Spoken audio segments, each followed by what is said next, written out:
अरे नहीं यार, मुझे कुछ नहीं होगा। मुझ पर मेरे दोस्तों की संगति का प्रभाव नहीं पड़ेगा। ऐसा सोचना आपकी सबसे बड़ी गलती है।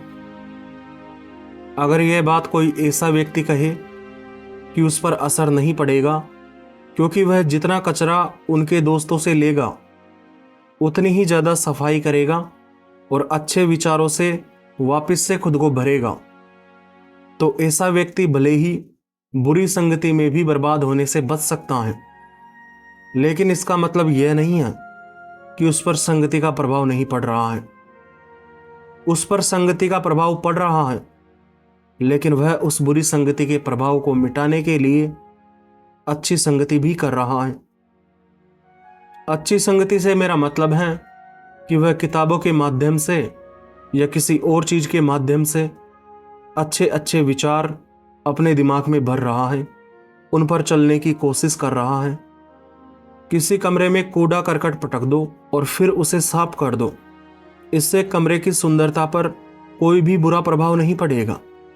कमरा कुछ समय के लिए गंदा होगा, लेकिन वापस से साफ सुथरा हो जाएगा। ठीक उसी प्रकार कोई व्यक्ति जो कुछ समय के लिए गलत संगति में रहता है, लेकिन उससे ज़्यादा अच्छी संगति अपने आप को प्रदान करता है, तो ऐसे व्यक्ति पर भले ही बुरी संगति का प्रभाव ना पड़े, लेकिन आप भूल कर भी यह मत सोचना कि आप एक दो दिन गलत दोस्तों के पास में बैठेंगे और आप पर कुछ भी असर नहीं पड़ेगा। असली बात तो यह है कि जिस दिन आप पहले दिन अपने गलत दोस्तों की संगति करोगे उस दिन भी आप पर असर पड़ेगा, लेकिन फर्क इतना होगा कि वो असर आपको दिखेगा नहीं।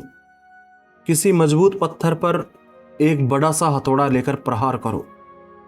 जब आप एक बार प्रहार करोगे तो आप देखोगे कि उसमें कुछ भी दिखाई नहीं देगा, कोई हल्का सा स्क्रैच दिखाई देगा, इससे ज़्यादा कोई भी प्रभाव नहीं दिखेगा।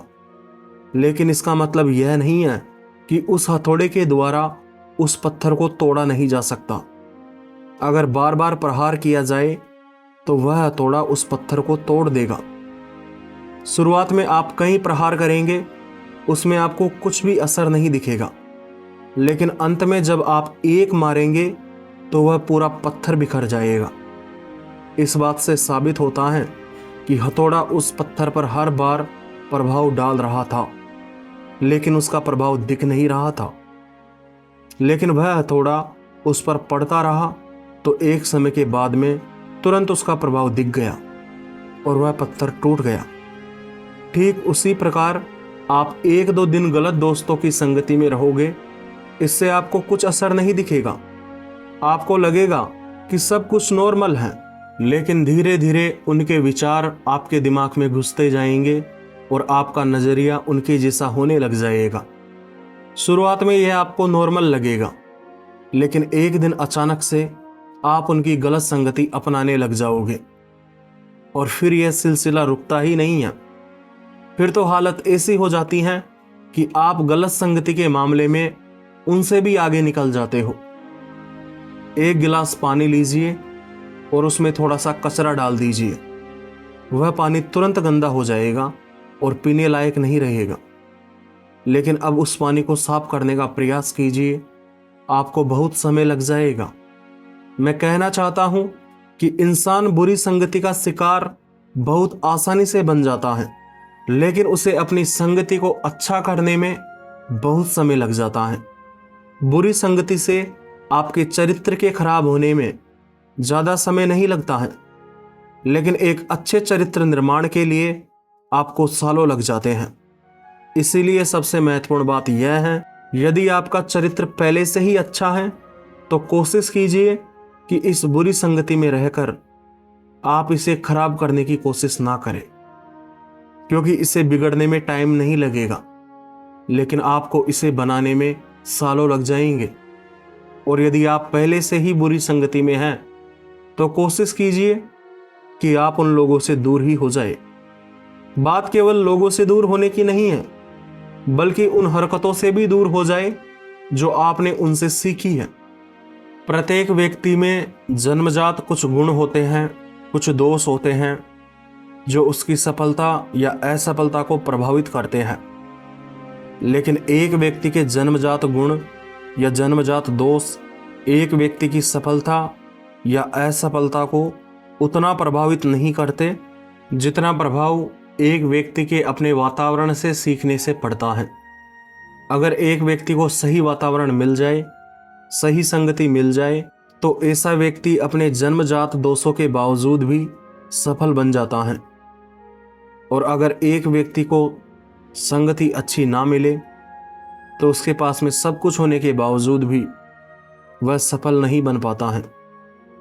कई व्यक्ति होते हैं जो बड़े बड़े विश्वविद्यालय से शिक्षा हासिल करते हैं, जहाँ का वातावरण पूरी तरह से एक व्यक्ति के चरित्र निर्माण के लिए आदर्श होता है, और इस वातावरण में वह व्यक्ति अपना अच्छा चरित्र भी बना लेता है। लेकिन जैसे ही वह व्यक्ति बाहर निकलता है और महीनों या सालों तक उन सीखी गई चीज़ों को नहीं दोहराता है, तो वह वापस से अशिक्षित तो अनपढ़ों जैसा व्यवहार करने लग जाता है। हालांकि ऐसी बात नहीं है कि सभी व्यक्ति अनपढ़ों के साथ रहकर अनपढ़ों जैसा व्यवहार करने लग जाते हैं। कुछ व्यक्ति होते हैं जो महत्वाकांक्षी होते हैं, उनका अपना जीवन में लक्ष्य स्पष्ट होता है और वो हमेशा उसके लिए काम करते रहते हैं, कभी भी उसको छोड़ते नहीं हैं। वे उन्हीं विचारों को ग्रहण करते हैं जो उनके लिए आवश्यक होते हैं। इसीलिए ऐसे व्यक्ति गलत माहौल होने के बावजूद भी खुद को अपनी कल्पनाओं में, अपने दिमाग में सही माहौल देते रहते हैं, जिसकी वजह से वे गलत माहौल में भी सफल बन जाते हैं। अब कई व्यक्तियों के दिमाग में सवाल आ रहा होगा कि सही कहा लालचंद मीना, माहौल माहौल माहौल, इसी वजह से तो मैं पीछे हूं। अगर मेरा माहौल सही होता तो मैं भी सफल हो जाता। अगर मेरा माहौल सही होता तो मैं भी एक योग्य नागरिक बन जाता। वो तो मेरा माहौल खराब है, इस वजह से मैं पीछे रह गया हूं।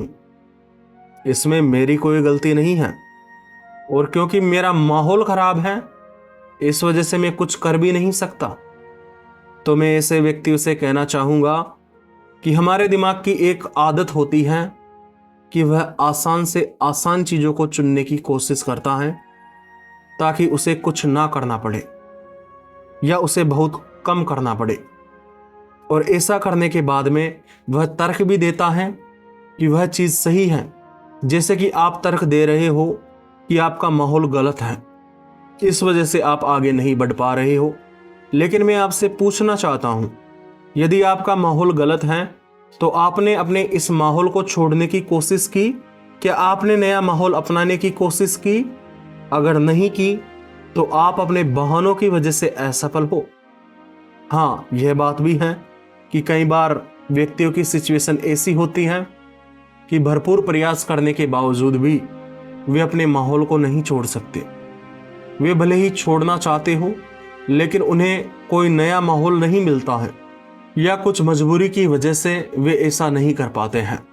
तो ऐसे लोगों से मैं कहना चाहूँगा कि बाहरी माहौल ठीक करने का मुख्य उद्देश्य यह है कि आपका आंतरिक माहौल, यानी कि आपके विचार, आपका विश्वास ठीक रहे।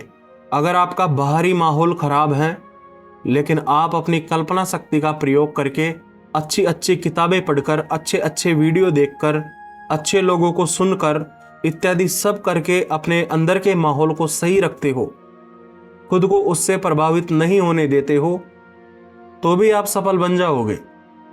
आपका यदि बाहरी माहौल पे नियंत्रण नहीं है तो आप अपने आंतरिक माहौल पर तो हमेशा नियंत्रण रख सकते हैं। तुम अपने माहौल को एक तरह से बहाने के रूप में प्रयोग कर रहे हो, और तुम्हें ऐसा नहीं करना चाहिए, क्योंकि माहौल बनाना भी तुम्हारी ही जिम्मेदारी है। यह माहौल का ही तो फर्क होता है कि एक व्यक्ति जेल में पहुंच जाता है और एक व्यक्ति बड़ा अफसर बन जाता है। एक व्यक्ति अपराधियों के बीच में पलता है तो वह अपराधी बन जाता है, क्योंकि अपराधियों के बीच में यह होड़ लगी रहती है कि किसने ज़्यादा बड़ा अपराध किया। और मनुष्य की एक जन्मजात प्रवृत्ति होती है प्रशंसा पाने की।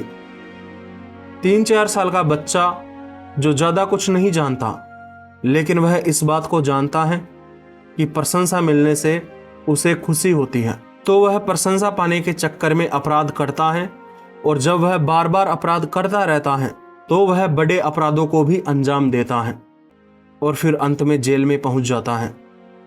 लेकिन फिर भी उसे अफसोस नहीं होता, उसे तो खुशी ही होती है कि मैंने इतना बड़ा अपराध कर दिया और मैं इतनी बड़ी जेल में आ गया। उसे तो लगता है जैसे कि उसके जीवन का उद्देश्य पूरा हो गया हो। एक आतंकवादी को ऐसा माहौल दिया जाता है कि वे दुनिया में आतंकवाद को फैलाए, और जो व्यक्ति इन्हें आतंकवादी बनाते हैं वे इन्हें बचपन से ही ऐसा माहौल देते हैं, किसी विशेष समुदाय के प्रति नफरत पैदा करते हैं और उसे खत्म करने की दृढ़ इच्छा पैदा करते हैं। इन्हें बचपन से ही सिखाया जाता है कि अगर यह उस समुदाय से नफरत करेंगे और उन्हें खत्म करने का प्रयास करेंगे तो इसका मतलब है कि ये एक नेक कार्य कर रहे हैं। असल में आतंकवादी आतंकवाद की घटना को जब अंजाम देता है तो अधिकतर आतंकवादियों को इस बात का अफसोस नहीं होता है कि वे कुछ गलत कर रहे हैं, और उन्हें यह गलत करने का अफसोस इसीलिए नहीं होता है क्योंकि उन्हें पता ही नहीं होता कि वो गलत कर रहे हैं, क्योंकि उनके दिमाग में बचपन से ही नफरत के विचार पैदा किए गए हैं। इस वजह से जिससे वे नफरत करते हैं वे उन्हें खत्म कर देने को अपना कर्तव्य समझते हैं। उन्हें बताया जाता है इन्होंने तुम्हारे माँ बाप को मार डाला, इन्होंने तुम्हारे देश को बर्बाद कर दिया, इन्होंने तुम्हारी धर्म या संस्कृति को बर्बाद कर दिया, इत्यादि कई बातें जन्म से ही उनके दिमाग में ठूंसी जाती हैं। और मैंने आपको अपनी पिछली वीडियो में बताया था कि एक व्यक्ति के विचार जैसे होते हैं वैसा ही उसका विश्वास बन जाता है, और एक व्यक्ति का विश्वास जैसा बन जाता है वैसे ही उसके कर्म हो जाते हैं, और एक व्यक्ति के जैसे कर्म हो जाते हैं वैसे ही उसकी जिंदगी बन जाती है। तो सीधी सी बात है, संगति का असर तो पड़ता है, और संगति का मतलब यह नहीं है कि मैं केवल तुम्हें गलत दोस्तों के साथ में रहने से मना कर रहा हूं, बल्कि मैं तुम्हें हर प्रकार की गलत चीजों से दूर रहने की सलाह देता हूं। तुम्हारे हाथ में मोबाइल रहता है, पूरी दुनिया का एक्सेस तुम्हारे हाथ में रहता है, सब प्रकार के कंटेंट तुम उसमें देख सकते हो।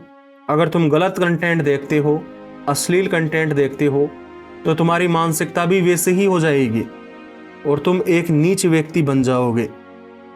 लेकिन यदि तुम चाहो तो अपने इस मोबाइल का प्रयोग अच्छे कंटेंट को देखकर उनके हिसाब से कार्य करके अपने माइंड सेट को मजबूत बना सकते हो। और अच्छे कंटेंट को देखने का मतलब यह नहीं है कि देख लिया, आनंद मिल गया, बस खत्म, फिर देख लिया, फिर आनंद मिल गया, बस खत्म। अच्छे कंटेंट को देखने के बाद में उसके हिसाब से अपनी जिंदगी में कार्य करना शुरू करो। यह बात मैं इसलिए कह रहा हूं कि कई व्यक्ति होते हैं जो एक के बाद में एक वीडियो देखते रहते हैं और वे सोचते हैं कि उन्होंने आज अच्छी बातें सीख ली। लेकिन मैं कहना चाहूँगा कि अच्छी बातें सीखी इसीलिए जाती हैं ताकि उन्हें ज़िंदगी में अप्लाई करके ज़िंदगी सुधारी जा सके। अगर आप उन अच्छी बातों को एक कान से सुनते हो और दूसरे कान से निकाल देते हो और उनके हिसाब से कार्य नहीं करते हो तो उन बातों को सीखने का कोई मतलब नहीं रहता। किसी व्यक्ति ने एक बहुत ही शानदार बात कही है कि आपने कुछ सीखा लेकिन आपने उसका अपने जीवन में प्रयोग नहीं किया, तो इसका मतलब है कि आपने कुछ भी नहीं सीखा। तो उम्मीद करता हूं आज की बात आपको समझ में आ गई होगी। मुझे इतना ध्यान लगाकर सुनने के लिए आपका दिल से धन्यवाद।